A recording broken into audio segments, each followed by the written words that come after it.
Alright, it's StarFluke Update, today with your host, Mr. Toad, the giant mech. Mr. Toad, how are you doing?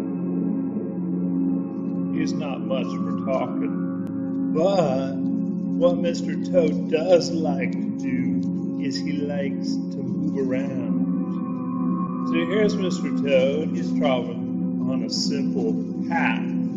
This is called an AStar path made by a Pathfinder.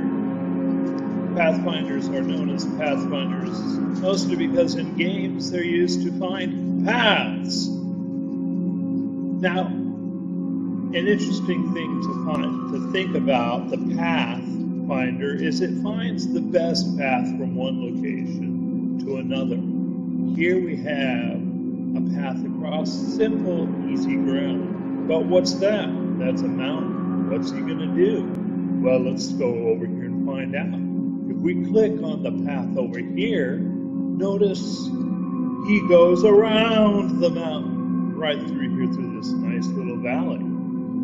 Takes this nice nifty shortcut, because mountains are tricky for anybody, even mechs, to go over. So really awesome stuff. And then what's over here? We got water. And again, he's pathing and he's avoiding the water. Watch this. He's going to just go right over here and go around the water. Well, because like all other mechanical devices, mechs don't like water. Not that much. Well, some mechs do. But anyways, now another interesting thing to find out in this Pathfinder is let's turn on this button. What's that?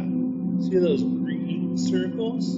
That's part of what the Pathfinder looked for to find this path. Now this was a very highly optimized path with just a row of greens around the main path. That's because the heuristic for that particular path was almost perfect. Now let's go over here and let's try a different kind of path here. Let's go over here. Let's force it to cross a little bit of water into this destination. Now it's searching harder for the path. Notice all those red bubbles and this layer of green bubbles on the edge. The red bubbles are the closed list, and the green bubbles are the open list. Basically, what AStar had to do was had to try all these different path possibilities to figure out what was the best path to go across to this island. And it decided this little spit of land was probably the best place. It's the least amount of water. Well, not exactly the least amount of water, but given the current cost of water per land as the heuristics states, that was the best cost path for it to take. Let's try, see what it does when I go over to this side. Didn't have so much of a problem. Why? Because it's a very simple stretch to go across this bit of water. And then over here, the heuristics are almost perfect, so there's almost no extra search. This is known as fill, path fill. Kind of like paint bucket floods and fills AStar, floods and fills an area until it finds a path. But if the heuristic is very closely matches the cost of the path, there's almost no fill. Notice here there's almost no fill. We go around this mountain, we might get a little bit more fill. No, it's still pretty simple.